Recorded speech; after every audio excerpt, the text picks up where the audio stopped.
नमस्कार दोस्तों, स्वागत है आपका अपने चैनल स्टडी पॉइंट एग्जाम में। डेली करंट अफेयर से रिलेटेड प्रश्न और जीके जी से रिलेटेड महत्वपूर्ण प्रश्न देखने के लिए चैनल को सब्सक्राइब करें और बेल आइकन प्रेस जरूर करें। यदि जो भी मैं वीडियो अपलोड करूं तो सबसे पहले नोटिफिकेशन आपके पास पहुंच जाए। तो आज हम बात करने वाले हैं एडिटोरियल करंट अफेयर के बारे में, जो कि प्रैक्टिस सेट 1 के आज चर्चा करेंगे। प्रैक्टिस सेट 1 में हर प्रैक्टिस सेट में 50 प्रश्न पूछा गया है, जो कि बहुत महत्वपूर्ण है सभी एग्जाम के लिए। रेलवे हो गया, एनटीपीसी हो गया, ग्रुप डी हो गया, पीएससी हो गया, बिहार एसएससी, सीजीएल, बैंक आदि सभी एग्जाम के लिए महत्वपूर्ण प्रश्न हैं। तो आज हम चर्चा करने वाले हैं प्रैक्टिस सेट 1 करेंट अफेयर के बारे में। तो आज का पहला प्रश्न है, कुपोषण की समस्या दूर करने हेतु प्रधानमंत्री नरेंद्र मोदी द्वारा किस माह को राष्ट्रीय पोषण माह के रूप में बनाने की घोषणा की गई है? तो इसका आंसर होगा सितंबर 2020। कुपोषण की समस्या को दूर करने हेतु प्रधानमंत्री नरेंद्र मोदी ने राष्ट्रीय पोषण माह दिवस सितंबर 2020 को मनाने की घोषणा की है। तो अब अगला प्रश्न है, भारत सरकार द्वारा मिशन कर्मयोगी नामक राष्ट्रीय कार्यक्रम शुरू किया गया है, जिसका संबंध है। तो हर प्रश्न के पीछे मैं 3 सेकंड का समय दूंगा। तो राष्ट्रीय सरकार द्वारा मिशन कर्मयोगी नामक राष्ट्रीय सुरक्षा कार्यक्रम शुरू किया गया है, जिसका संबंध है सिविल सेवकों से। तो इसका आंसर होगा ऑप्शन सी, यानी कि सिविल सेवकों से। अब अगला प्रश्न है, प्रश्न नंबर 3, केंद्रीय मंत्रिमंडल ने जम्मू कश्मीर कितनी भाषाओं को आधिकारिक भाषा के रूप में मंजूरी दी है? तो इसका आंसर होगा ऑप्शन सी, यानी कि राइट आंसर 5 होगा। केंद्रीय मंत्रिमंडल ने जम्मू कश्मीर में कितनी भाषाओं को आधिकारिक भाषा के रूप में मंजूरी दे दी है?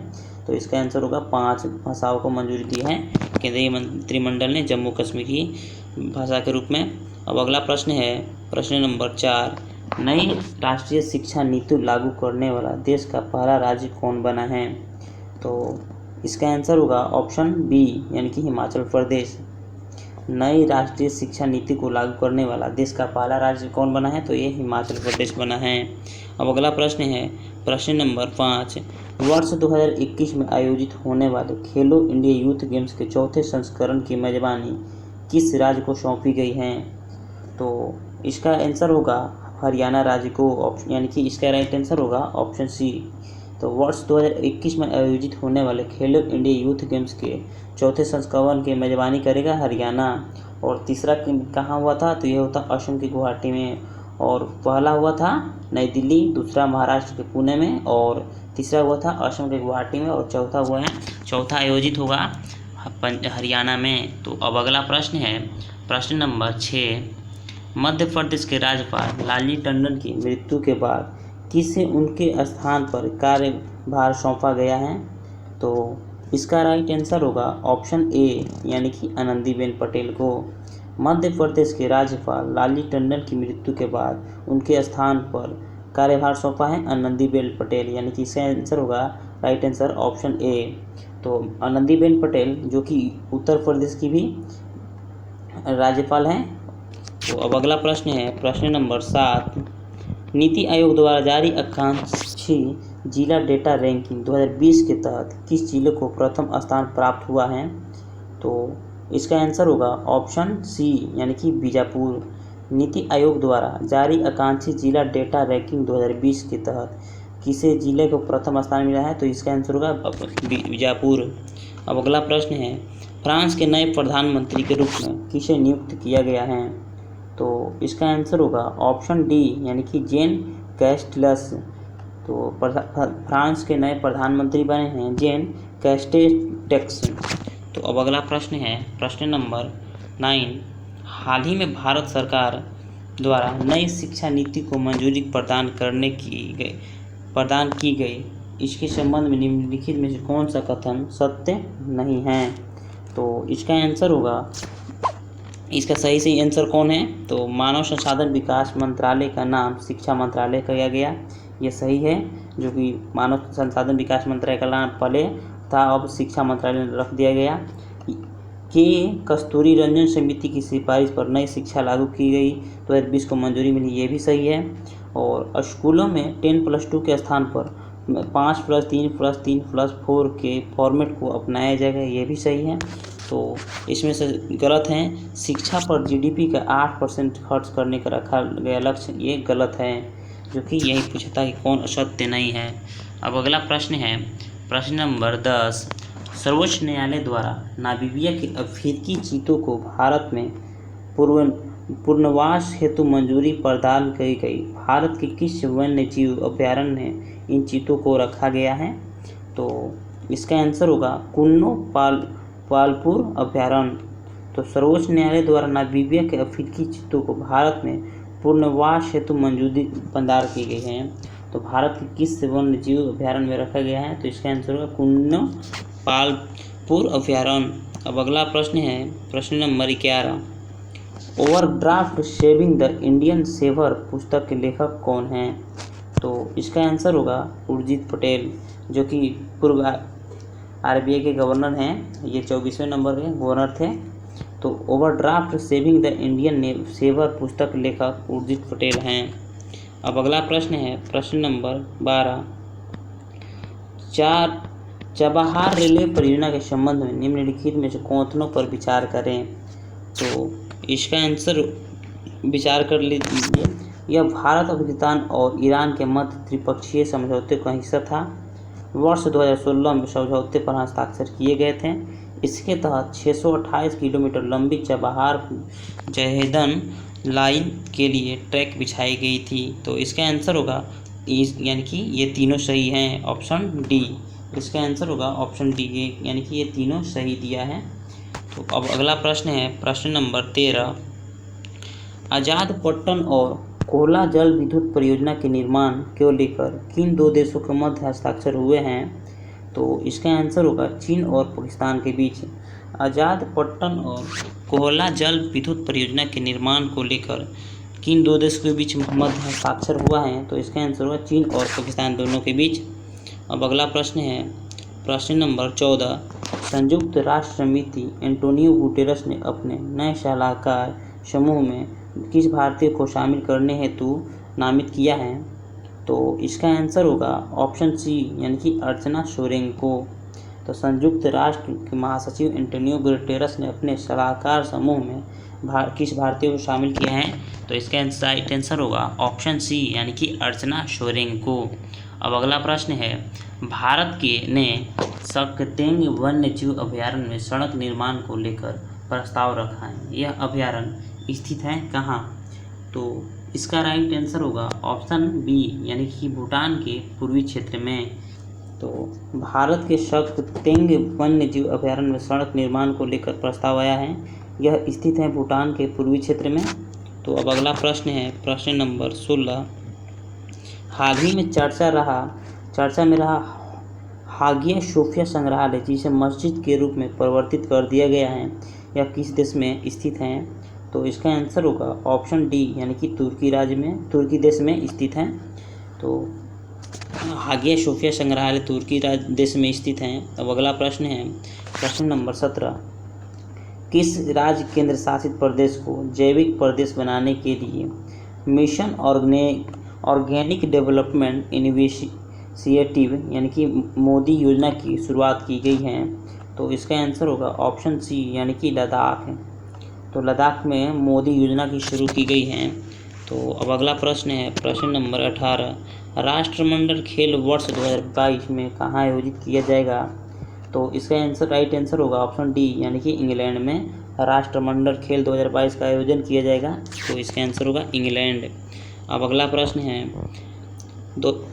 वरुण नौसैनिक अभ्यास किन दो देशों के बीच किए जाने वाला युद्ध अभ्यास हैं? तो इसका आंसर होगा ऑप्शन बी, यानी कि भारत और फ्रांस के बीच वरुण नौसैनिक अभ्यास मध्य में किया जाता है, दोनों देशों के बीच में। तो अब अगला प्रश्न है प्रश्न नंबर 20। दिसंबर 2019 में 55वां ज्ञानपीठ पुरस्कार 2019 से किसे सम्मानित किया गया है? तो इसका आंसर होगा ऑप्शन सी, यानी कि अकीतम अच्युतम को। तो दिसंबर 2019 में 55वां ज्ञानपीठ पुरस्कार सम्मानित किया गया है अकीतम अच्युतन को। तो अब अगला प्रश्न है प्रश्न नंबर 21। दिल्ली में स्थित प्रगति मैदान मेट्रो स्टेशन का नाम बदलकर क्या रखा गया है? तो तो इसका राइट आंसर होगा option D, supreme court metro station. तो इसका दिल्ली में स्थित प्रगति मैदान मेट्रो स्टेशन का नाम बदलकर सुप्रीम कोर्ट मेट्रो स्टेशन रखा गया है। अब अगला प्रश्न है, ease of doing business report किस संस्था द्वारा जारी किया जाता है? तो इसका राइट आंसर होगा ऑप्शन ए, यानी कि वर्ल्ड बैंक के द्वारा ease of doing business report के अनुसार वर्ल्ड बैंक के द्वारा जारी किया जाता है। अब अगला प्रश्न है प्रश्न नंबर 23, अंतर्राष्ट्रीय बाघ दिवस किस तिथि को मनाया जाता है? तो इसका राइट आंसर होगा ऑप्शन डी, यानी कि 29 जुलाई को हर साल अंतर्राष्ट्रीय बाघ दिवस मनाया जाता है। अब अगला प्रश्न है प्रश्न नंबर 24, भारत ने फ्रांस के साथ 36 राफेल विमान की खरीद हेतु समझौता किया है। राफेल विमान की निर्माता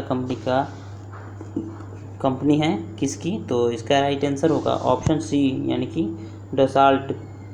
भारत ने फ्रांस के साथ 36 राफेल विमान की खरीद समझौता किया है। राफेल विमान की निर्माता कंपनी का नाम क्या है? तो इसका आंसर होगा डसाल्ट।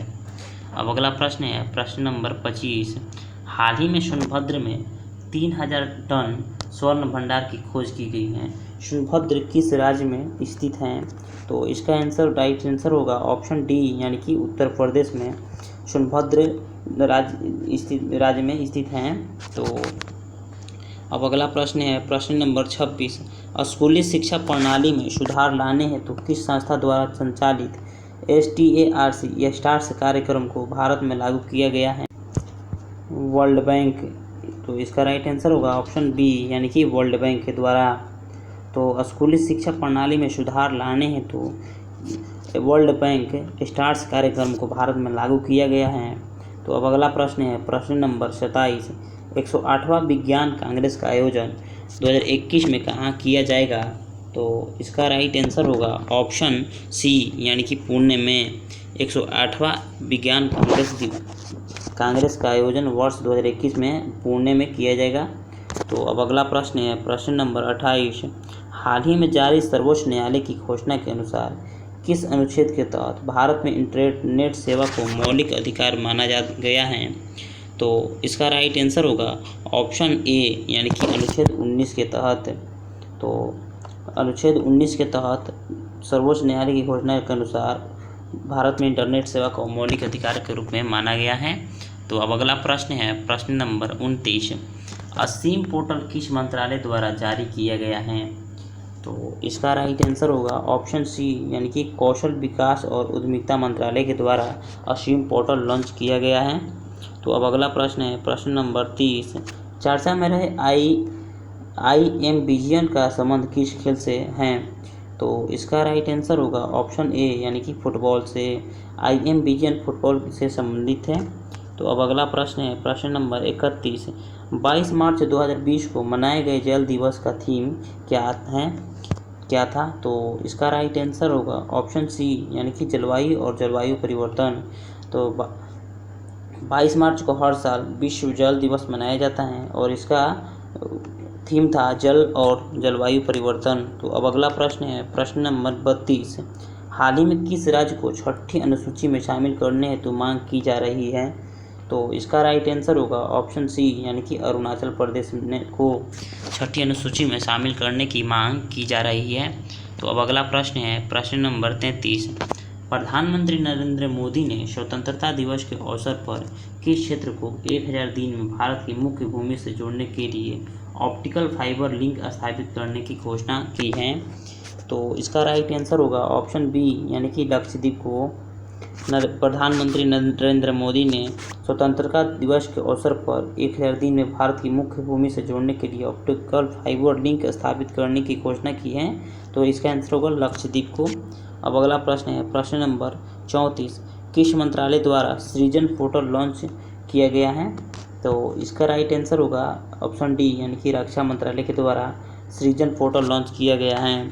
तो अब अगला प्रश्न है, किस देश के समुद्री क्षेत्र में तेल रिसाव के कारण वहाँ पर्यावरणीय आपातकाल घोषित किया गया है?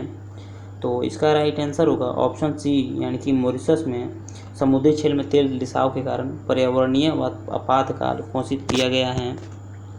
अब अगला प्रश्न है प्रश्न नंबर 36, इजराइल यूएई शांति समझौते के संबंध में निम्नलिखित में से कौन सा कथन सही है? तो अब पहला है ऑप्शन, इजराइल से समझौता करने वाला यूएई पहला खाड़ी देश बना है और इसे अब्राहम समझौता भी कहा गया है। और इजराइल तथा जॉर्डन के बीच स्थित वेस्ट और पर इजराइल को अधिकार प्राप्त हैं। तो इसमें से 1 और 2 सही हैं, परंतु 3 इसका आंसर गलत है। तो इसका राइट आंसर होगा ऑप्शन सी, यानी कि 1 एवं 2 दोनों। अब अगला प्रश्न है प्रश्न नंबर 37। हाल ही में भारत के नियंत्रक एवं महालेखा परीक्षक किसे नियुक्त किया गया है? तो इसका राइट आंसर होगा ऑप्शन सी, यानी कि गिरीश चंद्र मुर्मू। तो हाल ही में नियंत्रक एवं महालेखा परीक्षक गिरीश चंद्र मुर्मू को नियुक्त किया गया है, जो कि पूर्व जम्मू कश्मीर के उपराज्यपाल थे। तो अब अगला प्रश्न है प्रश्न नंबर 38। दुनिया में 600 विकेट लेने वाले पहले तेज गेंदबाज कौन बने हैं? तो इसका राइट आंसर होगा ऑप्शन ए, यानी कि जेम्स एंडरसन दुनिया में 600 विकेट लेने वाले तेज गेंदबाज बन गए हैं, जो कि इंग्लैंड से हैं। तो अब अगला प्रश्न है प्रश्न नंबर 39। किस राज्य के प्रसिद्ध मंडोली केला, हमेल मिर्च एवं खेज मिठाई को जीआई टैग प्रदान किया गया है? तो इसका राइट आंसर होगा ऑप्शन डी, यानी कि गोवा को। तो प्रश्न है किस राज्य के प्रसिद्ध मंडोली केला, हमेल मिर्च एवं खेज मिठाई को जीआई टैग प्रदान किया गया है? तो इसका आंसर होगा ऑप्शन डी, गोवा को। अब अगला प्रश्न है प्रश्न नंबर 40। पर्यावरण सुरक्षा के उद्देश्य से केंद्र सरकार ने किस राज्य में ग्रीन एजी प्रोजेक्ट को शुरू की गई है? तो इसका राइट आंसर होगा ऑप्शन बी, यानी कि मिजोरम को। तो प्रोजेक्ट सुरक्षा के उद्देश्य से केंद्र सरकार ने किस राज्य में ग्रीन एजी प्रोजेक्ट को शुरू किया है? तो इसका आंसर होगा मिजोरम को, मिजोरम में। अब अगला प्रश्न है प्रश्न नंबर 41। हाल ही में नुआखई फसल उत्सव आयोजन किया जा रहा है, किस राज्य में किया गया है? तो इसका आंसर होगा उड़ीसा में नुआखई फसल उत्सव का आयोजन किया गया है। अब अगला प्रश्न है प्रश्न नंबर 42। केरल सरकार द्वारा पहली बार समुद्री एम्बुलेंस सेवा शुरू की गई, जिसका नाम क्या रखा गया है? तो इसका आंसर होगा ऑप्शन सी, यानी कि प्रतीक्षा। केरल सरकार द्वारा पहली बार समुद्री एम्बुलेंस सेवा शुरू की गई है। ये दोस्तों याद रखिएगा, क्योंकि ये सब प्रश्न हर एग्जाम में पूछा जाता है। तो इसका राइट आंसर होगा प्रतीक्षा नाम रखा गया है। अब अगला प्रश्न है प्रश्न नंबर 43। विश्व जैव ईंधन दिवस कब मनाया जाता है? तो इसका आंसर होगा 10 अगस्त को। विश्व जैव ईंधन दिवस हर साल मनाया जाता है। अब अगला प्रश्न है प्रश्न नंबर 29। प्रश्न नंबर 44। 29 अगस्त को राष्ट्रीय खेल दिवस के अवसर पर 5 खिलाड़ियों को राजीव गांधी खेल रत्न पुरस्कार प्रदान किया गया है। निम्नलिखित में से उनमें से कौन शामिल नहीं हैं? तो इसका आंसर होगा ऑप्शन डी, यानी कि जसप्रीत बुमराह शामिल नहीं थे, जिसमें कि मरियप्पन टी शामिल थे, विनेश फोगाट शामिल थे, मनिका बत्रा शामिल थे और रोहित शर्मा को भी मिला है। तो अब अगला प्रश्न है प्रश्न नंबर 45। उत्तर प्रदेश सरकार ने बुंदेलखंड में जल संकट की समस्या को दूर करने के लिए किस देश के साथ समझौता किया है? तो इसका राइट आंसर होगा ऑप्शन सी, यानी कि इजराइल देश के साथ उत्तर प्रदेश सरकार ने बुंदेलखंड में जल संकट को समस्या को दूर करने के लिए समझौता किया है। तो अब अगला प्रश्न है प्रश्न नंबर 46। पुस्तक सियासत में सदस्यता के लेखक कौन हैं? तो इसका राइट आंसर होगा ऑप्शन ए, यानी कि विजय कुमार चौधरी। पुस्तक क्या है? सियासत में सदस्यता। तो इसके लिखे हैं विजय कुमार चौधरी ने। तो अब अगला प्रश्न है प्रश्न नंबर 47। निम्नलिखित में से अर्जुन पुरस्कार 2020 से सम्मानित व्यक्तियों के संबंध में कौन सा कॉन्फ्लिक्ट नहीं है? तो इसका आंसर होगा ऑप्शन बी, यानी कि दीप्ति शर्मा। ये गलत है, ये हॉकी से नहीं, ये क्रिकेट से संबंधित है। तो इसमें सही कौन है? तो ईशांत शर्मा क्रिकेट से हैं, मनु भाकर शूटिंग से हैं और सुयश यादव पैरा तैराकी से हैं और दीप्ति शर्मा हॉकी से नहीं, क्रिकेट से संबंधित हैं। तो अब अगला प्रश्न है प्रश्न नंबर 48। प्रधानमंत्री मोदी की अध्यक्षता में बिहार के किस जिले में नए एम्स की स्थापना की मंजूरी दी गई है? तो इसका राइट आंसर होगा ऑप्शन ए, यानी कि दरभंगा में प्रधानमंत्री मोदी की अध्यक्षता में एम्स की स्थापना की गई है, दरभंगा जिले में बिहार में स्थित है। तो अब अगला प्रश्न है प्रश्न नंबर 49। विश्व में सड़क नेटवर्क के मामले में भारत का स्थान क्या है? तो इसका राइट आंसर होगा ऊपर से दूसरा स्थान है, यानी कि विश्व नेटवर्क क्षण में भारत का स्थान दूसरा स्थान है। तो अब अगला प्रश्न है और आज का अंतिम प्रश्न, प्रशासनिक अधिकारियों को कार्यप्रणाली की जांच हेतु किसके राज्य या केंद्र शासित प्रदेश द्वारा एस्पेरो पोर्टल की शुरुआत की गई है? तो इसका राइट आंसर होगा ऑप्शन बी, यानी कि जम्मू कश्मीर द्वारा। तो प्रश्न है प्रशासनिक अधिकारियों की कार्य प्रणाली की जांच हेतु किसके राज्य या केंद्र शासित प्रदेश द्वारा शेरो पोर्टल की शुरुआत की गई है? तो इसका आंसर होगा जम्मू कश्मीर के द्वारा। तो आज के लिए इतना ही दोस्तों, और वीडियो को प्लीज़ सभी साथी लाइक और शेयर करें, और जो भी साथी चैनल पर नए हैं चैनल को सब्सक्राइब करें और अपने दोस्तों के साथ शेयर करें। और आज के लिए इतना ही। Thank you so much. Jai Hind, जय भारत।